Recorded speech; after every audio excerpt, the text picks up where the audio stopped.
veut faire des universités des lieux d'innovation. Et même Toulouse, c'est le premier Fab Space qui a existé en France.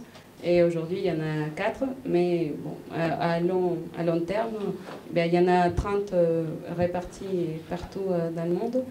Et comme on aime bien justement travailler avec les étudiants et les industriels, parce qu'ils s'intéressent aussi à l'académie, et faire ce type d'événement pour pour vous pousser aussi, pour vous challenger et vous faire créer des entreprises ou tout simplement venir vous amuser avec des nouvelles idées.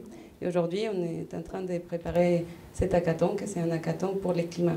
On s'est associé avec la métropole et Airbus pour essayer de donner des solutions à la métropole de comment gérer les zones de chaleur. À Toulouse, en tout cas, la métropole a déployé tout un système de capteurs qui sont répartis partout dans la ville.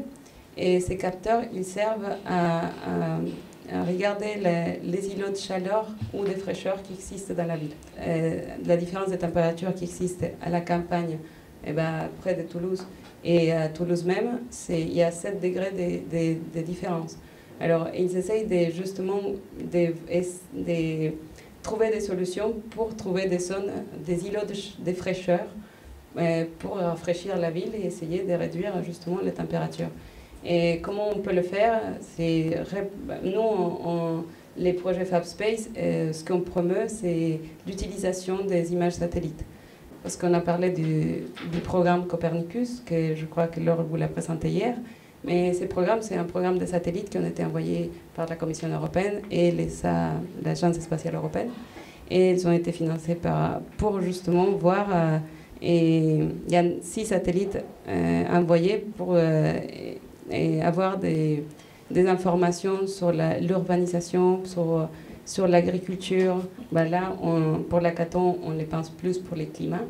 Et justement, grâce à cette imagerie satellite, on peut en fait essayer de voir des solutions innovantes pour rafraîchir la ville. Alors, c'est pour ça que cet événement va avoir lieu le 26 octobre prochain. J'invite les participants à venir travailler sur un hackathon. C'est vraiment la première chose, c'est pour s'amuser, pour travailler ensemble, pour vraiment tester aussi vos idées, parce que des fois, on peut dire « Ah oui, j'ai cette idée, peut-être que… » Est-ce que déjà techniquement elle est viable? Est-ce que niveau marché, les marchés sont prêts à recevoir mon innovation? Parce que des fois, quand on parle d'hackathon, on parle aussi des idées innovantes. Est-ce que déjà les marchés sont prêts?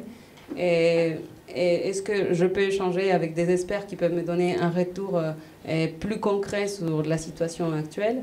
Et bon, justement, c'est la première motivation pour venir participer à un hackathon. Après, il y a aussi la deuxième étape où on essaie de challenger les étudiants ou les participants pour aller à faire une entreprise, à travailler. Parce que nous, je parle en tant qu'Aerospace Valley, nous, on essaye de financer des projets innovants et on les accompagne sur une période de 3 ans. Et s'ils sont en lien avec l'espacial, évidemment, on finance 100% le développement de l'entreprise.